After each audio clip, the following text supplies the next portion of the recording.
हिंदी सुलभ भारती कक्षा छठी इस पाठ्य पुस्तक में पृष्ठ क्रमांक 37 पर ये जो पाठ दिया गया है सोना और लोहा, जिसके लेखक है रामेश्वर दयाल दुबे। इस पाठ में जो प्रश्न पूछे गए हैं उनके उत्तर देखने वाले हैं।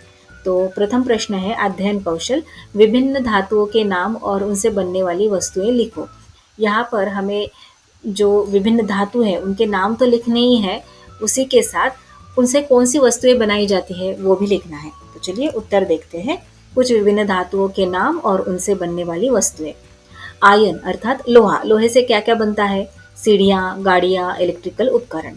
सिल्वर अर्थात चांदी, चांदी से क्या क्या बनता है? गहने, बर्तन, सिक्के। गोल्ड अर्थात सोना, सोने से हम बनाते हैं गहने, सिक्के, अंगूठी। कॉपर अर्थात तांबा, तांबे से क्या क्या बनता है? तांबे के बर्तन, तांबे की तार, इलेक्ट्रिकल वायर्स। लेड, लेड से बैटरी, गोलियों का निर्माण। एल्यूमिनियम, एल्यूमिनियम से क्या क्या बनाया जाता है? Foil, cans, aeroplanes. निकल, निकल से mobile, battery, stainless steel. Tin, tin से टीन कैन्स, लेकर, सोल्डर। जिंक, जिंक से क्या क्या बनता है? Die casting, galvanising, battery. अगला प्रश्न देखते हैं। विचार मंथन, आराम हराम है। आपने कभी विचार किया है कि ऐसा क्यों कहते हैं बड़े हमसे कि आराम हराम है? तो चलिए हम देखते हैं क्यों कहा जाता है आराम हराम है। आलस करना या अत्यधिक आराम करना हमारे लिए नुकसानदायक हो सकता है। परीक्षा का समय हो तो डट कर पढ़ाई करनी चाहिए। किसी प्रकार की प्रतियोगिता अर्थात कंपटीशन हो तो उसकी तैयारी करनी चाहिए। सोचो यदि हम परीक्षा की तैयारी करने के बजाय आराम करते हैं तो क्या होगा? तो परीक्षा में असफल भी हो सकते हैं। हम छोटे से जीव चींटी से भी परिश्रम की सीख ले सकते हैं। वह दिन रात मेहनत कर अपना भोजन इकट्ठा करती है और बरसात के वक्त आराम से अपनी मेहनत का लाभ उठाती है। अगला प्रश्न देखते हैं। मैंने समझा, इस पाठ से क्या समझा हमने? प्रस्तुत पाठ से हमें यह सीख मिलती है कि संसार की सारी वस्तुएं और सभी व्यक्ति अपने आप में बहुत महत्वपूर्ण हैं और कोई किसी से कम नहीं है। स्वयं को श्रेष्ठ समझकर दूसरों को नीचा दिखाने की भूल करना बहुत ही गलत होता है। भाषा की ओर, निम्नलिखित शब्दों में प्रत्यय लगाकर लिखो। इससे पहले के पाठ कठपुतली में हमने क्या लगाया था? भाषा की ओर इस प्रश्न में उपसर्ग लगाया था जो कि शब्द के पहले आता है। अब यहाँ पर हमें क्या करना है? प्रत्यय लगाना है। प्रत्यय जो कि शब्द के बाद आता है उसे प्रत्यय कहते हैं। अब यहाँ पर हम देखते हैं सुंदर, सुंदर के बाद कौन सा शब्द हम लगाएं तो अर्थपूर्ण शब्द तैयार होगा? सुंदर, सुंदरता। चलिए लिख देते हैं सुंदरता। दूसरा है गुण, गुण के बाद कौन सा प्रत्यय लगाएंगे? गुणवान, गुणवान।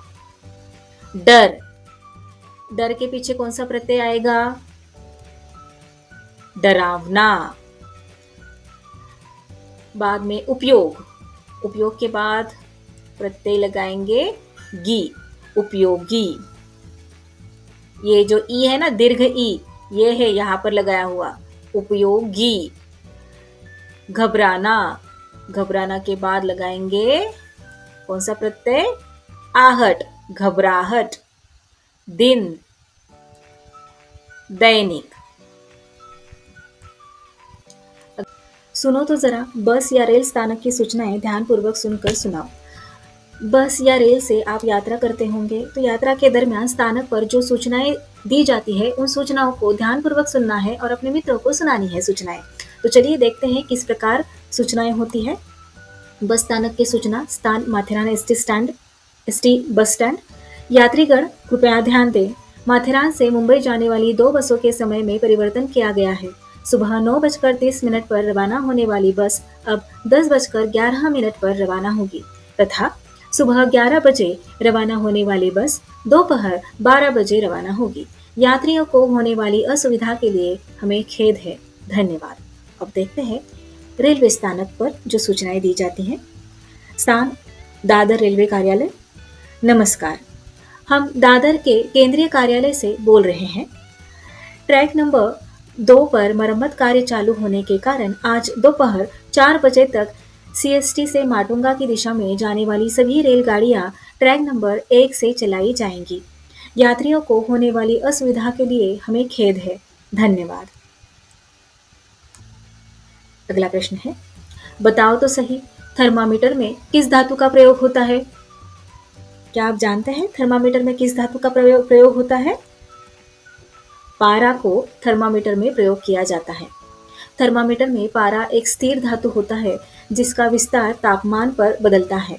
पारा के घटने या बढ़ने के आधार पर थर्मामीटर तापमान को मापता है और दिखाता है। अगला प्रश्न है, वाचन जगत से दुकानों के नाम फलक पढ़ो और उनका अभिनय करो।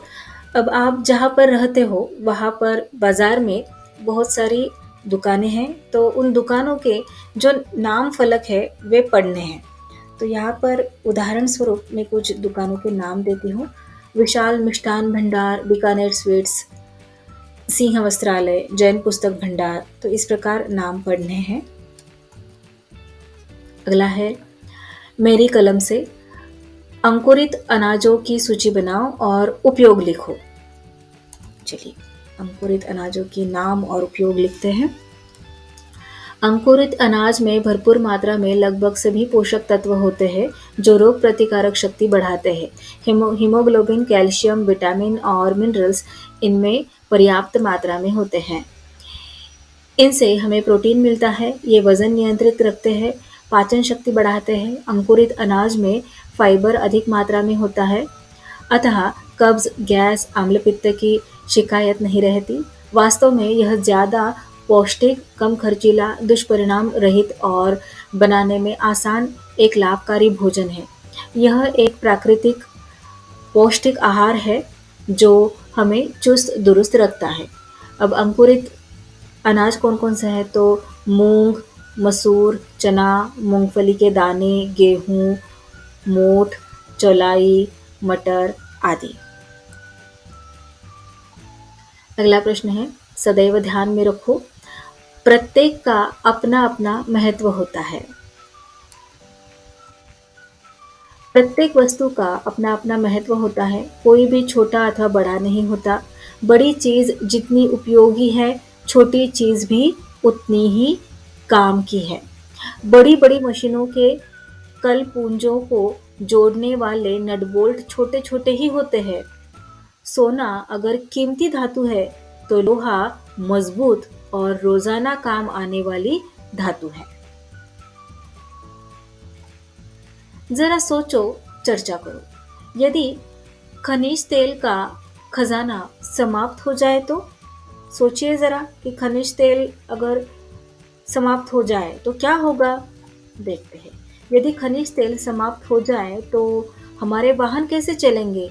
और बिना वाहन के तो जिंदगी की रफ्तार ही रुक जाएगी। खाना पकाने की गैस नहीं होगी। कई कल कारखाने बंद पड़ जाएंगे। उनमें काम करने वाले हजारों श्रमिक बेरोजगार हो जाएंगे। देश की प्रगति रुक जाएगी। अतः हमें उसके संरक्षण हेतु उपाय योजना करनी चाहिए। खनिज तेल सीमित मात्रा में उपलब्ध है, अतः हमारा दायित्व बनता है, अर्थात फर्ज बनता है कि इसका संरक्षण करें और आने वाली पीढ़ी के लिए संभाल कर रखें। इसके लिए जन जागृति की आवश्यकता है, खासकर स्कूली बच्चों में, क्योंकि वे ही देश का भविष्य है। तो याद रखना है, हमारे पास खनिज तेल सीमित मात्रा में उपलब्ध है, तो हमारा यह दायित्व बनता है कि हम उसे संभाल कर उपयोग में लाएं। सही या गलत बताओ। अब यहाँ पर जो वाक्य दिए गए हैं उन वाक्यों में सही वाक्य कौन सा है और गलत वाक्य कौन सा है, यह हमें बताना है। तो चलिए देखते हैं। युद्ध में लोहे के ही अस्त्र शस्त्र काम देते हैं।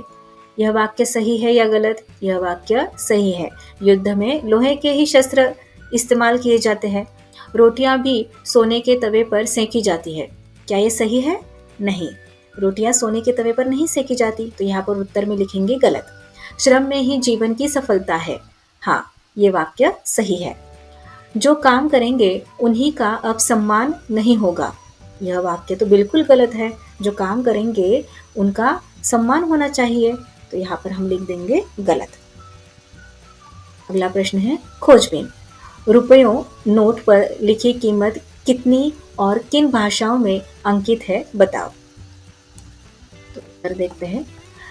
कोई भी नोट जैसे 10, 20, 50, 100 पर हिंदी और अंग्रेजी के साथ असमी, बंगाली, गुजराती, कन्नड़, कश्मीरी, कोंकणी, मलयालम, मराठी, नेपाली, उड़िया, पंजाबी, संस्कृत, तमिल, तेलुगु और उर्दू में उसकी कीमत लिखी होती है। हिंदी और अंग्रेजी का इस्तेमाल नोट के अगले हिस्से में होता है। स्वयं अध्ययन, सद्गुणों को आत्मसात करने के लिए क्या करोगे, इस पर आपस में चर्चा करो। अब यहाँ पर आपको आपस में चर्चा करनी है कि किस प्रकार आप सद्गुणों को आत्मसात करोगे। तो यहाँ पर हम देखते हैं कि 3 बच्चे हैं जो आपस में चर्चा करते हैं किस प्रकार वे सद्गुणों को आत्मसात करेंगे। कौन है वो? तो चिराग, लीना और पंकज आपस में चर्चा करते हैं। देखते हैं क्या कहते हैं। चिराग कहता है, मेरे पापा को झूठ बोलना पसंद नहीं है, इसलिए मैं कभी झूठ नहीं बोलता। लीना कहती है, मेरी मम्मी कहती है कि सभी काम समय पर करने चाहिए, इसलिए मुझे भी समय पर काम करने की आदत पड़ गई है। पंकज कहता है, मुझे दूसरों की सहायता करना अच्छा लगता है। लीना कहती है, अरे वाह पंकज, ये तो बहुत अच्छा गुण है। चिराग, झूठ न बोलना, हमेशा सच बोलना, यह तो सबसे अच्छा गुण है। पंकज कहता है, लीना तुम्हारा समय पर काम करना, अनुशासन में रहना, ये अच्छे गुण है। आज से मैं भी समय का पालन करूंगा। तो चिराग कहता है, सही कहा पंकज, आज से मैं भी तुम्हारी तरह सबकी सहायता करूंगा, सभी काम समय पर करूंगा। अब तीनों कहते हैं, आज से हम सब अपने जीवन में अच्छे गुणों को अपनाएंगे। तो इस प्रकार आपको सद्गुणों पर चर्चा करनी है। निम्नलिखित शब्दों का रोमन लिपि में लिप्यंतरण करो। अब यहाँ पर कुछ शब्द दिए गए हैं, इन शब्दों को रोमन लिपि में लिखना है। तो कौन से शब्द है? धनुष, महल, कुर्सी, बारिश, कटहल, खिड़की, हाथी, नेवला। ये कौन सी लिपि में लिखे गए हैं? इनकी लिपि है देवनागरी। अब इन्हें हमें कौन सी लिपि में लिखना है? तो रोमन लिपि में। चलिए लिखते हैं। धनुष, महल, कुर्सी, बारिश, कटहल, खिड़की, हाथी, नेवला। अगला प्रश्न देखते हैं। निम्नलिखित कारकों का अपने वाक्य में प्रयोग करो। अब यहाँ पर ये कारक है, ने, को, से, का, की, के, में, पर, अरे, ये सब कारक है। इनका वाक्य में प्रयोग करना है। तो चलिए प्रथम जो कारक दिया गया है ने से एक वाक्य बनाते हैं। राम ने मुझे पैसे दिए। अब यहाँ पर ने कारक हुआ। अब को से बनाते हैं। मैंने पिताजी को बाइक दी। अब यहाँ पर को कारक है। से, वह बस से आया है। को, नीलम ने भाई को पास्ता खिलाया।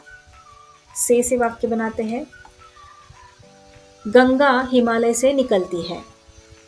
यहाँ पर आएगा, वह राम का पुत्र है। अब यहाँ पर की से कौन सा बनाएंगे हम वाक्य? वह राम की पुत्री है।